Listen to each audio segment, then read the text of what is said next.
बिस्मिल्लाहिर्रहमानिर्रहीम। अस्सलामु अलैकुम वरहमतुल्लाहि वबरकातुहू।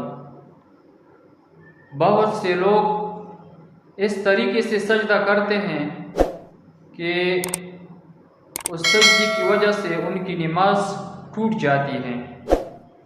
और ये मसला ख़ासकर जो लोग पैंट शर्ट पहनते हैं उनके साथ होता है।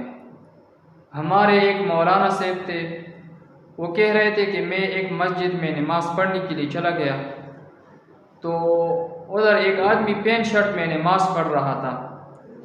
जब वो सजदे में चला गया तो पीछे की तरफ से उसकी पैंट जो है वो खिसक गई, यानी मर्द का जो सतर है ये नाफ से लेकर घुटनों तक है। लेकिन जब उस आदमी ने सजदा किया तो उसका पैंट जो है वो खिसक गया, जिसकी वजह से उसका सतर का हिस्सा जो है वो नज़र आ रहा था। इस तरह पूरे सजदे में पड़ा था और उसका जो सतर है वो नज़र आ रहा था, तो जिसकी वजह से उसकी नमाज टूट गई।